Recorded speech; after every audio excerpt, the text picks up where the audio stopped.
So, welcome everyone. My name is Maya Schonbach, and I'm the clinical program director, and I'm a clinical psychologist here at Stop OCD. And I wanted to welcome you today to our webinar. We'll have about an hour together, and we'll go through all the content together. And then I really encourage you guys to ask questions as we go through.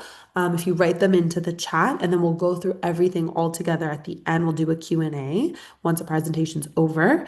And then I also really encourage you guys to stick around because there will be a promo code at the end um, to um, to join our program with a discount at the end.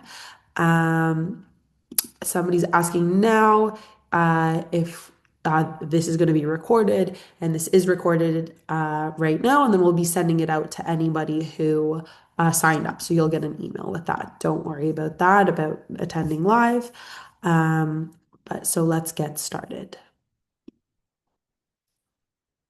Nope.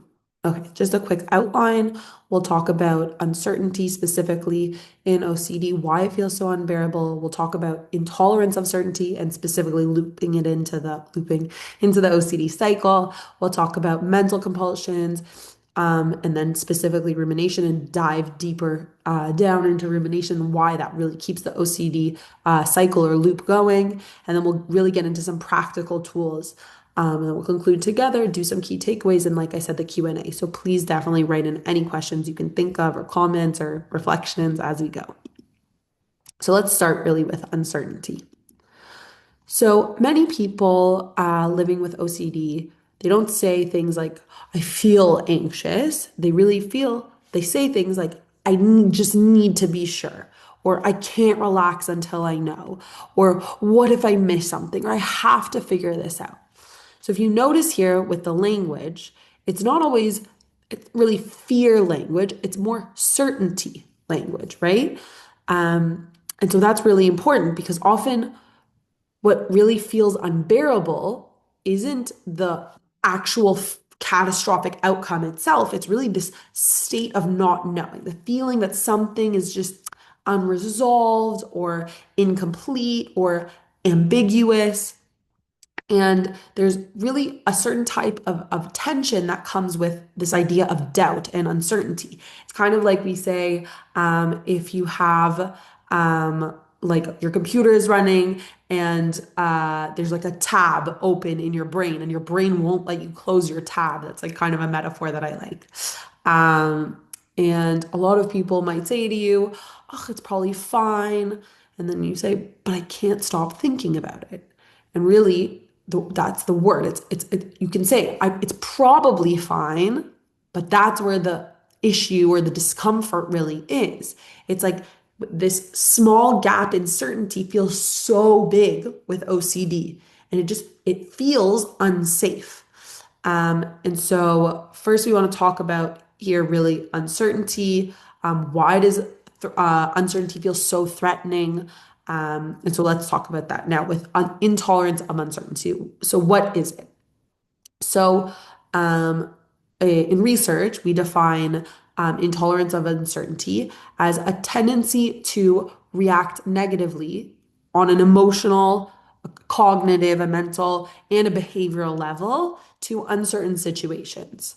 And so it's not just, I don't like uncertainty, it's, I experience it as extremely stressful and upsetting. I feel it as threatening. Not knowing feels just unacceptable. I feel an urgent need to resolve it. It doesn't feel neutral. It doesn't feel like, oh, maybe. It feels like something is really wrong. It feels like there's something dangerous.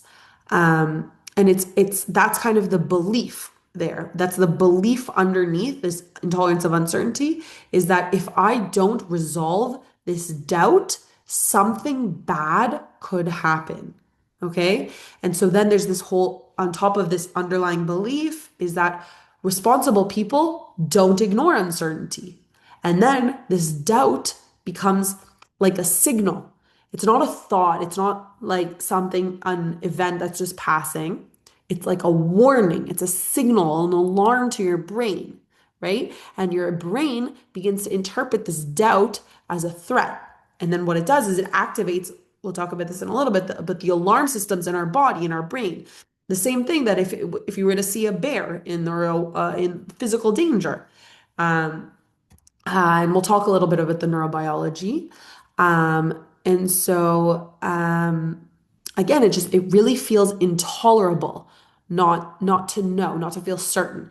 And so two people can face the exact same uncertainty, and one person can just say, oh well, kind of shrug it off and just move on. But another person could face that same uncertainty and feel completely paralyzed or distressed or feel so compelled to solve it, to resolve it in some way. And really, research shows that this trait of intolerance of uncertainties is really closely connected to OCD. So here, I wanted to show you guys, this is one of the foundational papers from 2003 about looking at the role of intolerance of uncertainty in OCD. And up until this point, it was actually mainly studied in generalized anxiety disorder and kind of thought to be tied to chronic worry.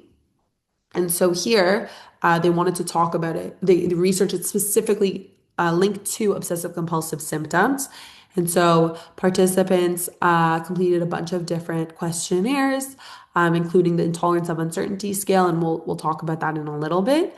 And they controlled in the study, they controlled actually for general anxiety and worry. So what they tried to do is kind of remove the effect of being anxious kind of in general, not just that. And so what was interesting here is even after they removed that effect and they controlled for anxiety and worry, the intolerance of uncertainty still significantly predicted the OCD symptoms. So that means that intolerance of uncertainty is independently and significantly related to obsessive compulsive symptoms. Um, and then there was also something interesting about checking behaviors and reassurance seeking is that intolerance of uncertainty was especially linked to those. And that kind of makes sense if you think about it, because checking really is a physical way to try to eliminate a certain uncertainty. It's eliminate doubt. Same with reassurance seeking. You're asking somebody repetitively to eliminate any form of doubt that you have. Um, and so really this and other research that was built on this shows that OCD is in many ways a disorder of difficulty in tolerating uncertainty. And really that we'll talk about later about the idea of compulsions in this frame, but that's really a foundational understanding of OCD. So, like I said, let's talk about the intolerance of uncertainty scale. So, these are kind of some representative statements from the questionnaire that researchers we use to measure intolerance of uncertainty. So, I just want you to read them as I'll read them out loud, but just to notice your reaction. So, because some people feel these statements really connect with them, they feel familiar, they feel extreme. So, for example, unforeseen events upset me greatly.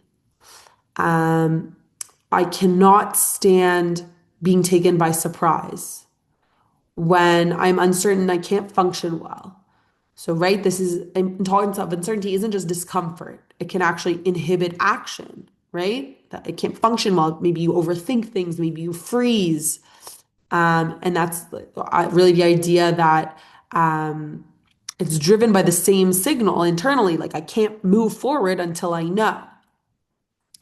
Um, Even small doubts feel distressing, right? That's not about catastrophe, it's about doubt itself. I need to know what the future holds, right? It's this need, and uncertainty makes life feel intolerable. Really, just big statement. So I just want you to pause for a moment, just kind of reflect either to yourself. If you want to share right into the chat, maybe which of those statements felt familiar? Or was there one that was like, oh, that's me?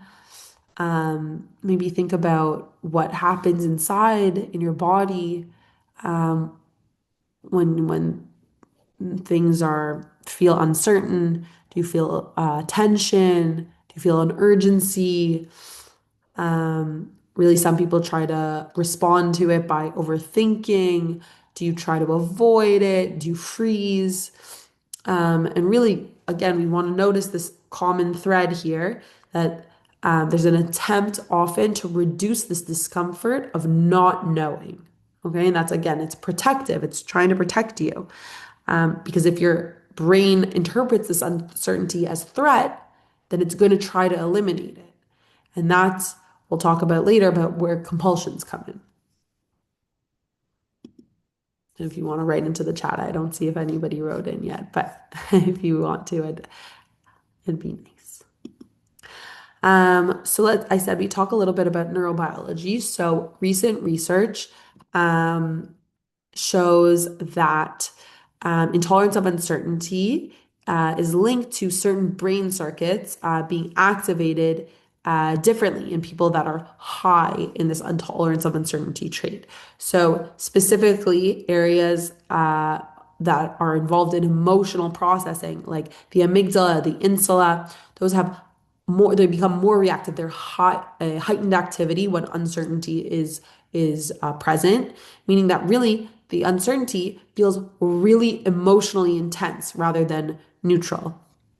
And then also at the same time, so not only your emotional areas are higher, are more reactive, at the same time, regions like your prefrontal cortex that are involved in regulation and cognitive control, these actually show reduced activity in these same people. So really what that means is that uncertainty doesn't just feel unpleasant, it really reacts to this uncertainty with more emotional reactivity and less regulation, less regulative control, right? So when someone with high intolerance of uncertainty experiences doubt, their emotional systems are lighting up, and their cognitive systems that help them calm down and maybe try and find some context and respond, they're less engaged. So really, that kind of shows that it's there really is a difference in the brain, and it's not about you're being irrational. It's about how your brain's emotion and regulation systems interact when responding to uncertainty.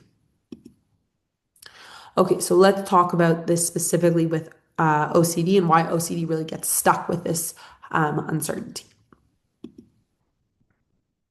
So OCD can look really different on the surface. Okay, so I'm sure you guys have heard that it has lots of different themes. There's harm OCD, there's contamination OCD, relationship OCD, morality. And really, it's the content of the obsessional themes that changes, but underneath, there's something very consistent. And like we said, it's uncertainty, it's doubt. And often, we we see that obsessions are often structured with what if I left the stove on, what if I don't really love my partner, what if I'm a bad person, things like that. So it's not this is happening, it's what if, right? It's like an open unresolved uh, uncertain possibility. And so if you have a high intolerance of uncertainty, then it feels extremely urgent and dangerous to leave that unresolved. And so something really important to say as we talk about just OCD in general is that everyone has intrusive thoughts. Everyone has random thoughts that pop into their head. Um, and and the thing is that for most people without OCD, they are able to let the thoughts pass. They kind of say, okay, maybe not. But for someone with high intolerance of uncertainty, you can't just sit with that. It has to be resolved. That's what it feels like.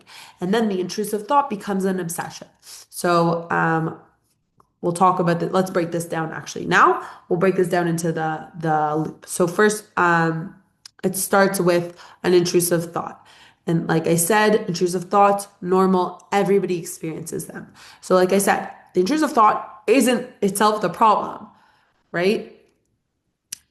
It's how we react to them. It's how we interpret our thoughts. And then the next step is uncertainty, right? So we have the intrusive thought, and then we say, uh-oh, what does this mean? Why did I think that? What if it says something about me? Um, and then here is the kind of big key right here is with somebody that has a high intolerance of uncertainty, then the brain says, okay, um, I can't leave this unresolved, right? If I need to know, and if somebody with lower is able to tolerate uncertainty, they just kind of say, okay, maybe, maybe not, or that was kind of weird, and then just continue. Um, and so, really, it's that reaction or that interpretation that really makes the uncertainty, it's the uncertainty being intolerable that then pulls it causes the urgency, right? Because if you feel that it actually is meaningful, then of course you're gonna feel urgency to resolve it if it's so dangerous, of course. So then you have this urgency to resolve. The urgency pulls your attention inward, and then you start doing some form of a compulsion, right? And the compulsion is there to reduce the discomfort, to reduce this urgency to resolve that uncertainty, that feeling of what if, that feeling of something is wrong, the danger, and then and then you do the compulsion, and then you have some sort of brief relief, but then it actually strengthens the loop and it happens again and again and again. So let's talk a little bit more about compulsions here. So compulsions, again, they're not random, okay? They're not irrational. They're an attempt to reduce distress. And they make sense, right? Like I said, because if somebody experiences an intrusive thought with high intolerance of uncertainty, then the uncertainty feels dangerous, and then your brain is reading it as a threat. And we know, like we looked at the amygdala, the insula, the emotional centers are more active, and your prefrontal cortex about regulation, it's less active. And so, really, it's the brain saying, this is not safe, do something. And then that's doing something, that's the compulsion. Okay? And also, there is a whole added level of complexity here that there's with shame, right? Because often intrusive thoughts are trigger a lot of feelings of shame, right? There's violence, sexual thoughts, religious, moral ones, right? So they trigger fear, but they also trigger the shame. So maybe something about having the thought makes you feel there's something wrong with me. And then it's the compulsion is about preventing harm, but it's also about repairing yourself, proving to yourself that I'm not dangerous, I'm not careless. And like I said, so the compulsions are there to resolve uncertainty, but they're also there to protect yourself. And for a short time, they bring a short sense of relief. Your emotional center, your amygdala settles, your nervous system settles, and the uncertainty feels briefly resolved. And then you feel relief, but that relief is reinforcing. Okay.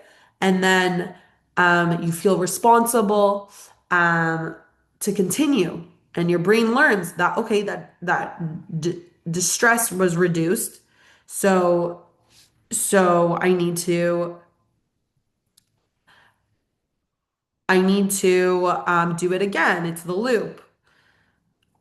Um, And when someone says, stop doing compulsions, you can't ask someone to give up something that feels regulating and protecting and relieving. So that's like I said, the whole cycle is reinforced.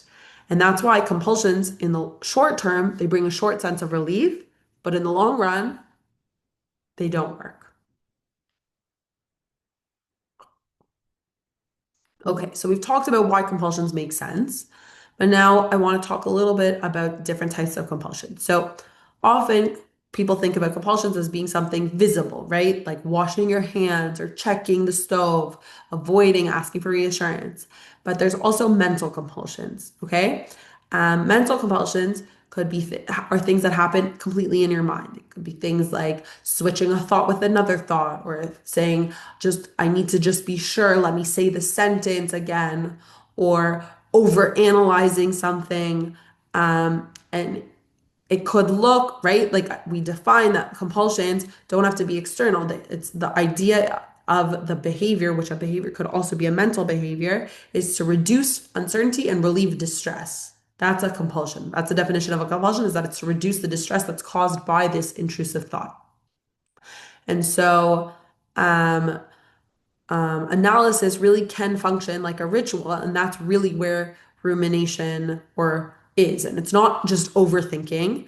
It really can be viewed as a ritual, a mental ritual that's performed inside the mind because it's meant to reduce the distress that's caused by the intrusive thoughts. And it becomes really, really hard to recognize because it's happening inside your head. It's not like somebody, your partner or your family member can say, hey, what are you doing? It happens inside your head, and that's where kind of rumination lives. So let's jump into specifically about rumination. So, like I said, rumination is repetitive, analytical thinking. It's the mind really kind of trying to solve uncertainty, but kind of thinking harder. So things like trying to figure it out. Maybe sounds like, why did I have that thought? Or what does it mean about me? Let me try to think about it, replay it again. And um, maybe the person might look calm on the outside, but there's really intense internal cognitive activity. And um, and so internally there's like I said, there's no visible ritual, but it's all internally driven, and internally it feels productive because you feel like you're solving something, but it actually keeps the uncertainty alive, right? Like I said, that the uncertainty strengthen, or the compulsion strengthen the OCD loop. So it actually ends up continuing the cycle and keeping the uncertainty alive. Okay, so let's again look at a little bit more of neurobiology. So, so there's something really interesting that shows that there's something called the default mode network, or the DMN. And this region, it includes things like the medial prefrontal cortex, the PCC. We don't need to get into those so specifically, but really it's the idea that there's this whole network of brain regions.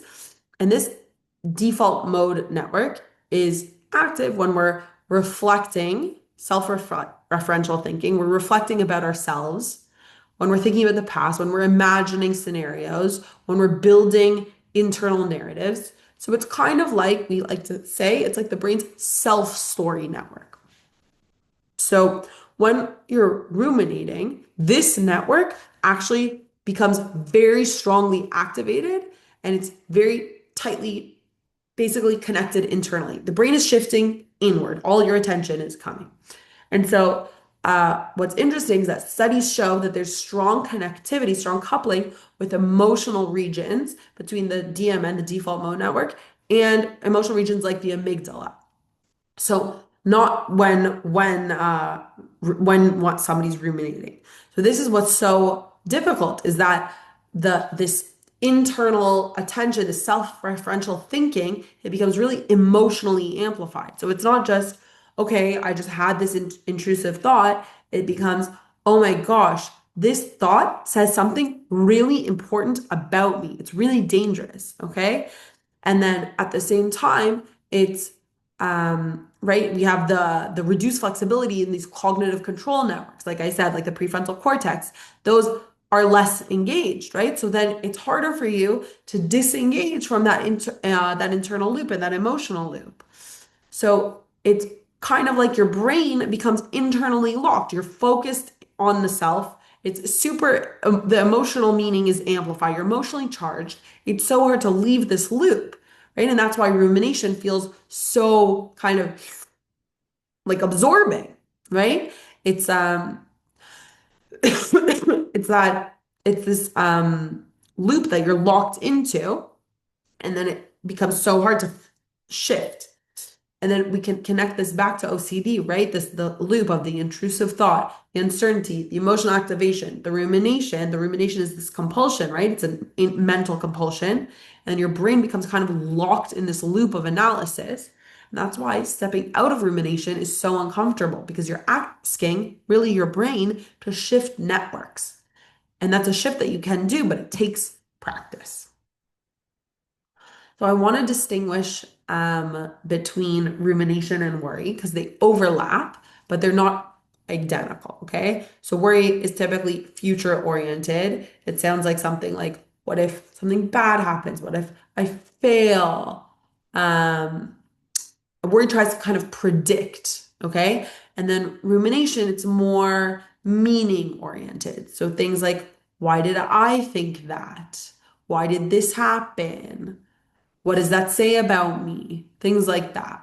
So rumination, it's typically trying to kind of interpret and resolve the uncertainty. Um, so yeah, so in OCD, worry and rumination, but kind of both serve the same function, right? It's the idea of at the end of the day, reducing uncertainty. Because like we said, OCD, we can look at it as kind of a disorder of uncertainty. And then with rumination, you kind of end up saying to yourself, "Ugh, if I think about this just long enough, then I'll just feel sure." But again, the idea. If we look at it as a compulsion, the more you think about it, the less sure you become. And then that's when the loop strengthens because you just have to keep thinking about it for longer and longer and longer and longer. And we get stuck. Okay, so just again, rumination functions as a mental compulsion in OCD, not like checking or washing. It's covert. It's invisible. People don't see it. I had a client, a teenage client once. Um, him and his parents his parents actually talked to me about how he got stuck, kind of like it looked like he was like stuck in his mind as he was doing these mental compulsions. Um, because really it's internally, it's a mental compulsion. You have to keep, you feel like you have to keep doing it because your intrusive thought happens, you feel uncertain, you have discomfort, and then you think to yourself, if I just think about this, then I'll feel better, I'll calm down.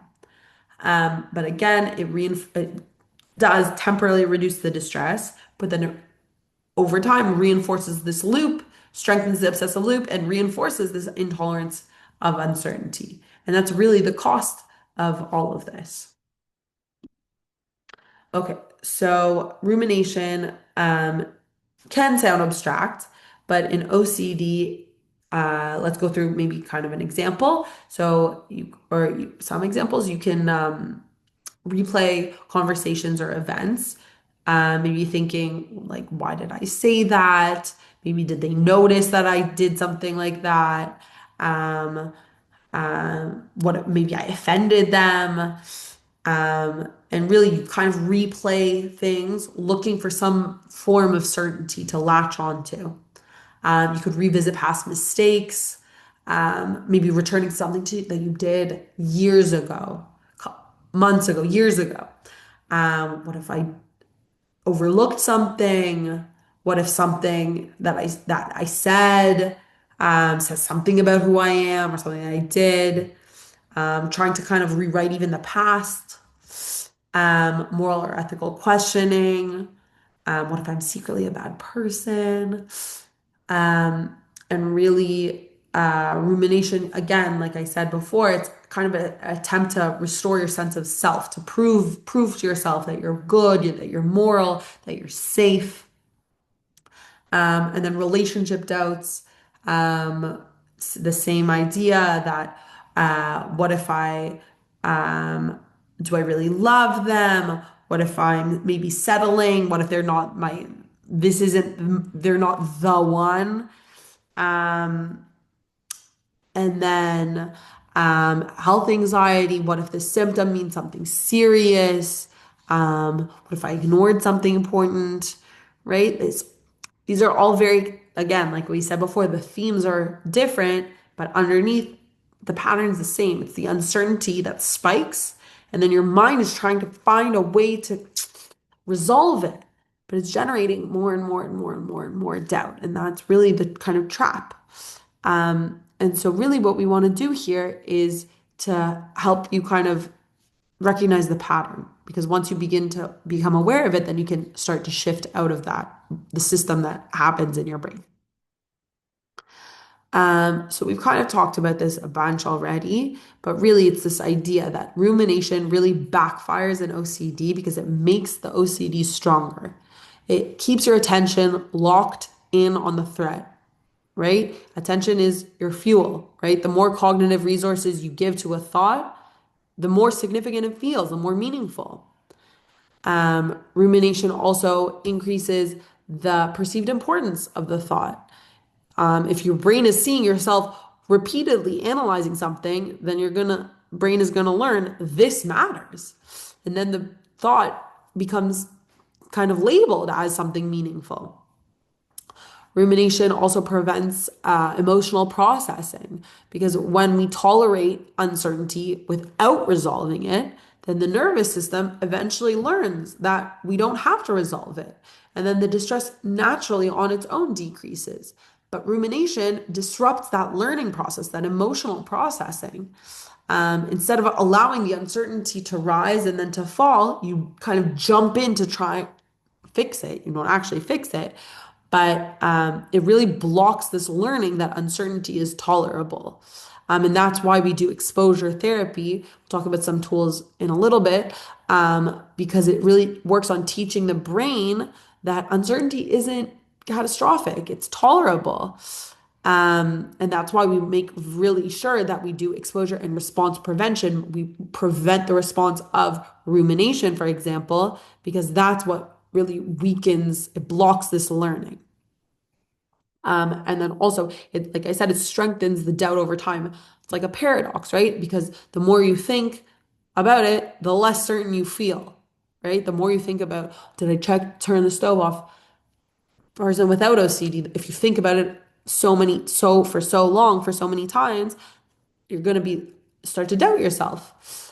And so really all of this is just to say that rumination actively maintains OCD. Okay, so I want to talk now about some practical tools,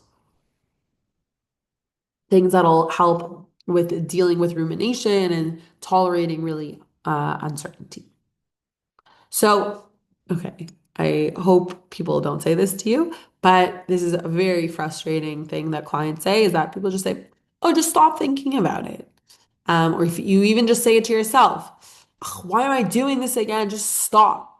Okay. It's called suppression, thought suppression. Secret doesn't work. Not a secret. It just doesn't work.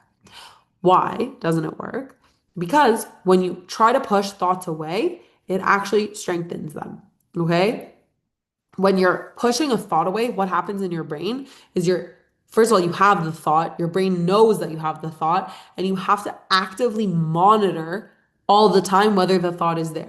Put a little picture of a white bear because there's the classic experiment of telling somebody, don't think about a white bear. What do? You think about a white bear because your brain is all the time monitoring. Just don't. You think about it.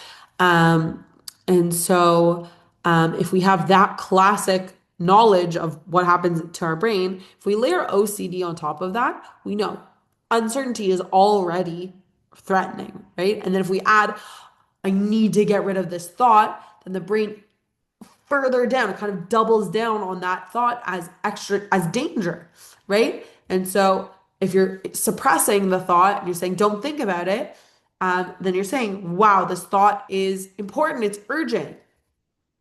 And then instead of reducing the activation in your brain. You're increasing it. You're increasing the urgency. You're increasing the urgency to resolve it. So really telling yourself, I can't think about it. You're in control mode. And so really we want to do is we want to shift out of this control mode and this urgency to resolve into really tolerance and acceptance in order to reduce the loop. When you allow the intrusive thought to just exist without solving it, without suppressing it, without analyzing it with rumination, then you send a different signal to your brain and you say, okay, this is uncomfortable. This doesn't feel good, but it's not dangerous. Okay. And then having that message to your system over time, it reduces that activation in the threat circuits in your brain and in your nervous system. And it weakens also the association between the uncertainty and the alarm. So, really, the goal here isn't to just stop thinking. The goal is to help hopefully stop treating uncertainty like a threat, like an emergency situation. So, okay, so how do we step out of rumination if that's our mental compulsion? So, the first step, probably you've heard this a lot, like everything, is awareness, just noticing that you have the urge to analyze, okay? Often it feels so automatic. Often the rumination, it's just, you find yourself just in it. You're like, I feel like I just started thinking. But usually, there is a small moment, and it takes practice to notice this, where the urge begins, where the urge is like, maybe just figure this out, just make sure, something like that. And that's where we can kind of enter in, okay? And that's where the second stage is we want to label it. We want to say, okay, this is rumination. Not I'm failing, not I'm spiraling, not I'm doing this again. This is rumination. Give it a name. Giving this name creates some distance between it and between yourself, allows you to kind of be an observer a little bit more.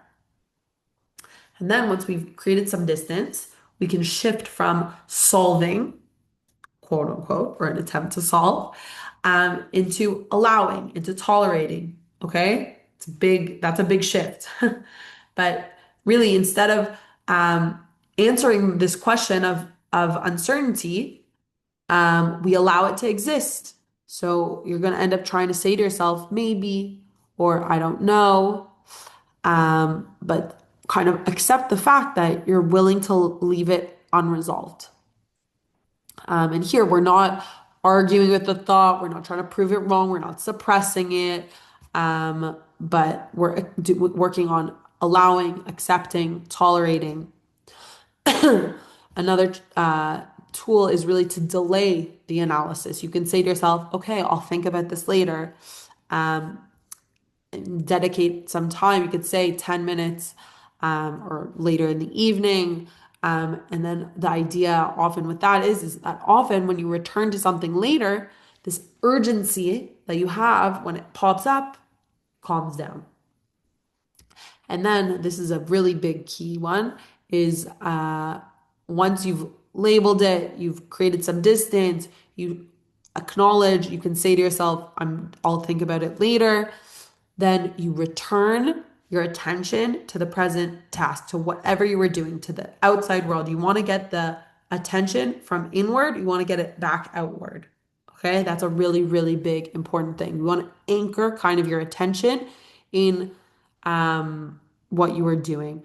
And shifting it intentionally really helps you weaken this loop of the OCD. And then finally, like I said, we really need to let the uncertainty remain unresolved. We need to tolerate this unfinished feeling. And it might feel awful. You might feel irresponsible. You might feel like it's such a threat, such a danger. But over time, your brain will learn that that you can tolerate this uncertainty, and then it becomes easier and easier as you practice. Okay, so I talked a little bit before about exposure practice, but I don't want to get into that so much. because it is definitely a big topic. And we have webinars about exposure and response prevention and blogs. So if you want to learn more about that, definitely check those out. But we have, I want to talk a little bit about like some small exposures to uncertainty because really it doesn't have to be such a big thing. It could really be, first of all, like I said, delaying answering maybe reassurance questions or delaying thinking, rumination. It could be really just it's the idea of intentionally leaving kind of small doubts unresolved. So maybe not checking twice, maybe not Googling again, really just the idea of letting a small amount of doubt sit there while you continue on with your day.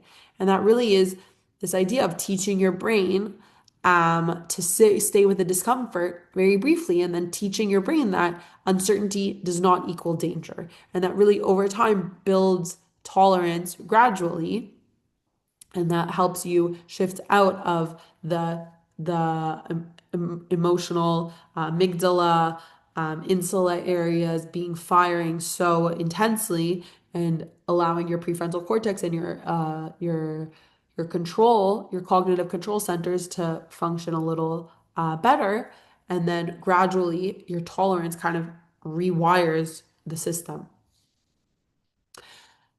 So this is an important slide that I really wanted to talk about, is because the idea that rumination and all compulsions, they develop for a reason, okay? It's a protection strategy of yourself, that your brain is trying to help you reduce risk, okay? And like I said before, shame is very, very key here because shame often helps intensify the urgency. It fuels the OCD loop.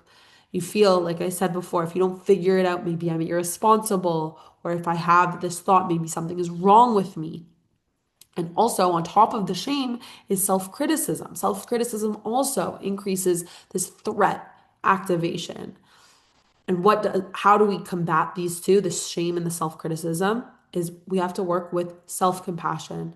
Self-compassion does the opposite. It reduces the reactivity. It helps teach safety to your brain. When you say to yourself, wow, this is hard, I'm allowed to struggle. Anyone experiencing this right now would be suffering, find it really difficult. Then saying something kind to yourself like that, that recognizes that it's common, there's common humanity, that anyone would experiencing this would find it difficult, and also being mindful, noticing what you are experiencing right now. Those are the three key elements of compassion. We actually have a webinar about that, so you can look that up also. But what's important here is that compassion, it doesn't remove the uncertainty, but it reduces the reactivity and the urgency. And then if you have less reactivity and less urgency, then you don't feel as compelled to do the compulsions. Okay? And something really important that I want to you to take away is that you're not broken. This is not something wrong with you that you need to fix. It's that your brain compulsions and this whole compulsive cycle is your brain's way of protecting you. It's just doing it in a very unhelpful way. Okay, so let's go through a few key takeaways that we can hopefully take into the rest of your day. So first is that OCD is driven by doubt and intolerance of uncertainty, right? We talked about that. This is kind of the key underlying disorder of OCD, is that OCD is a disorder of doubt and uncertainty. We talked about rumination being a mental compulsion that attempts to resolve the uncertainty in a way that is covert. It's not, you can't see it outside, but it's a way of overanalyzing and trying to resolve it, but it ends up strengthening the cycle. Like I said, just said here, that although it feels productive, rumination often reinforces the OCD loop. And really, the practical ways that we talked about is that learning to tolerate the uncertainty, it weakens the cycle. And additionally, that compassion and willingness to help the brain really disengage from the loop, and accepting and tolerating this amount of uncertainty really helps teach your brain that you can withstand it.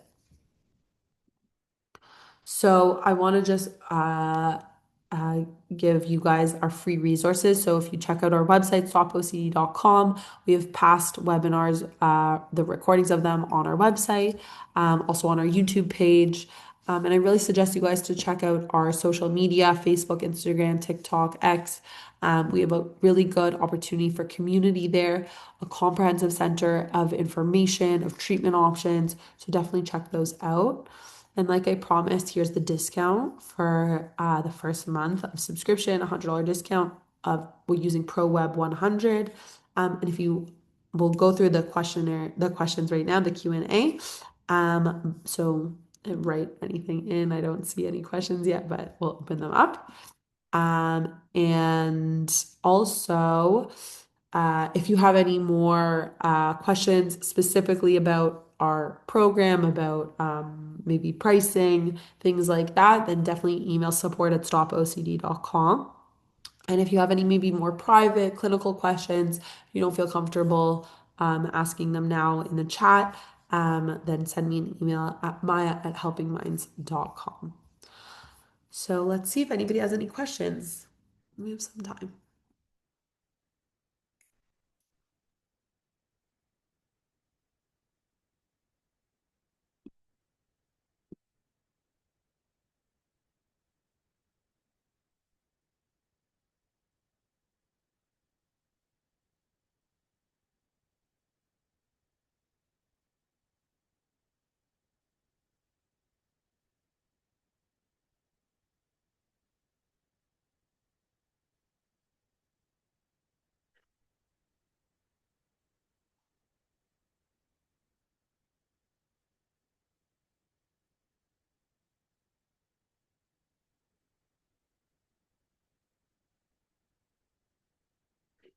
Are there any other questions?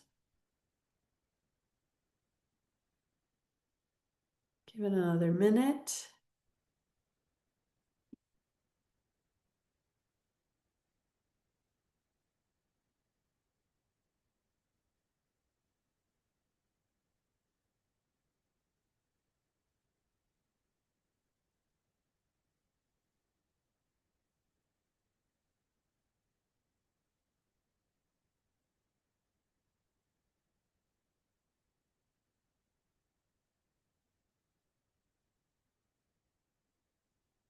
All right. So thanks everyone for joining. I'm gonna stop the recording now. Thank you so much, and I hope you learned a lot.